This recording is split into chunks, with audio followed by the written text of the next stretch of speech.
माँ, ये ली, आपके फ्लैट की डुप्लीकेट चाबी मैंने किंजल को दे दी है। अब वो भी अपना घर समझेगी। पुणे के कोरेगांव पार्क की 5 स्टार रेस्टोरेंट की रोशनी में मेरे बेटे रोहन ने अपनी पत्नी के हाथ में मेरे कोथरूड की चाबी रख दी। उस फ्लैट में मैं और मेरी दिवंगत बहन मीरा ने अपनी जिंदगी की कमाई लगाई थी। मैंने उन्हें कैंसर में 5 साल संभाला था और आज मेरी ही मौजूदगी में मेरे घर को हमारा कहा जा रहा था। मेरे भीतर कुछ टूट गया, पर मैं टूटी नहीं, खड़ी हो गई। रोहन, बढ़िया तो हफा, मैंने मुस्कुराकर कहा। अब मेरी बारी है।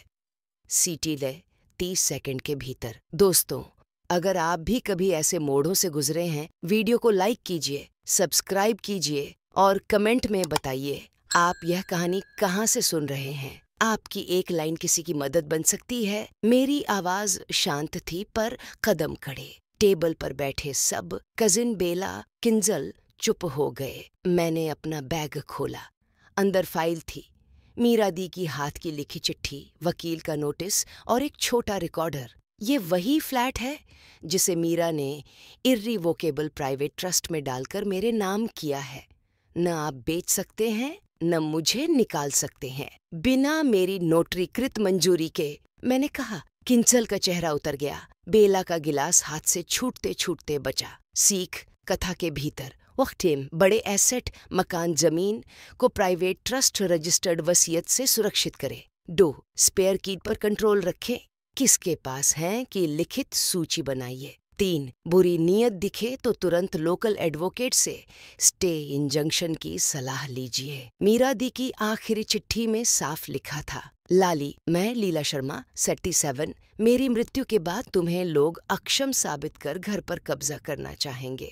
मैंने वसीयत रजिस्टर्ड करा दी है, फ्लैट ट्रस्ट में है, और अगर कोई छेड़े ये ऑडियो चला देना। मैंने प्ले दबाया। रोहन, बेला, किंजल की धीमी आवाजें कमरे में गूंजी।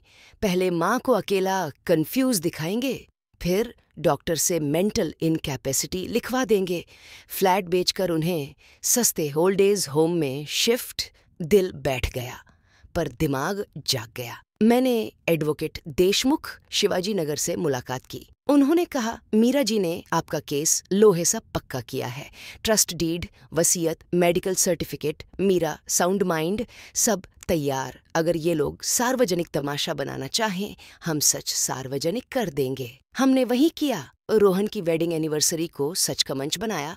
डॉक्यूमेंट्स की कॉपियां, पेन ड्राइव में मीरा दी का वीडियो और रिकॉर्डेड कॉल्स। सीख, गुजार, साउंड माइंड डिक्लेरेशन, वसीयत के साथ जोड़े भविष्य की झूठी मानसिक अक्षमता, दलीलों का तोड़। 5 रिश्तेदार इन लॉज से हुई धमकी, साजिश, कॉल मीटिंग का सुरक्षित रिकॉर्ड कानूनी सीमा में रखें। 6 बुजुर्गों के लिए चौलारू 5667 एल्डर लाइन, एको तोरक यह नुमाह की असलास मदद नंबर फोन में सेव रखें। रेस्टोरेंट में रोहन ने नाटकीय अंदाज में टोस्ट दिया, किंजल ने चाबी पकड़ी और मैंने एडवोकेट देशमुख को इशारा किया। पहले उन्होंने शांत आवाज में पढ़ा, मीरा देवी शर्मा की रजिस्टर्ड वसीयत, दिनांक, प्राइवेट फैमिली ट्रस्ट धारा के अंतर्गत लाभार्थी लीला शर्मा। किसी भी तरह की बिक्री, किराए, चार्ज क्रिएशन हेतु लीला जी की स्पष्ट लिखित सहमति अनिवार्य। फिर स्पीकर पर रिकॉर्डिंग चली। किंजल की मीठी कड़वी आवाज, बेला की गणित और रोहन की स्वीकृति।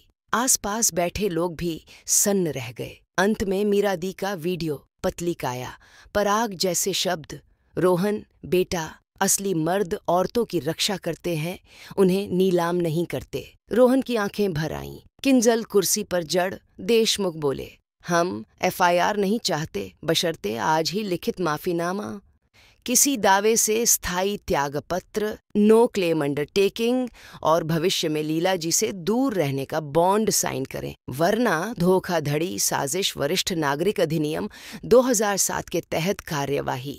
उसी रात कागज साइन हुए। बेला ने भी पीछे हटने का कागज दिया। अगले हफ्ते रोहन अकेला आया। माँ, गलती हो गई, मैंने शांत कहा। माफी शब्द से ज्यादा कर्म से मिलती है। अपनी कमाई से किराया दो और किसी बुजुर्ग की सेवा करो, फिर बात करेंगे। धीरे धीरे मैंने मीरा दी के फ्लैट को मीरा सखी सभा में बदल दिया।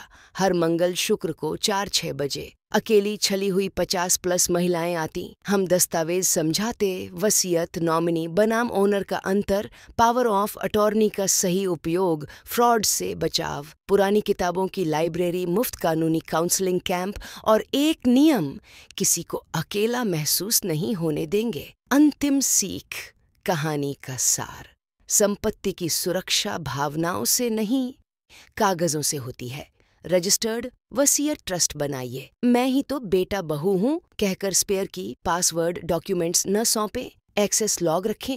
धक्का मुक्की भावनात्मक आर्थिक शोषण भी अपराध है। 14 फाइट से सेव दिए कोई सेक्सी आलिनी साइट पर मदद लें। माफ करना अलग बात है, अपनी सीमाएं, बाउंड्रीज तय करना उसका हिस्सा है। सबसे बड़ी रिवेंज यही है, जो आपका है उसे सुरक्षित रखकर उससे अपने जैसे लोगों की मदद करना। अगर यह कहानी किसी अपने की याद दिलाती है, उनका हाथ थामिए, यह वीडियो शेयर कीजिए। और हाँ, आप किस शहर से सुन रहे हैं कमेंट में लिखना न भूलें।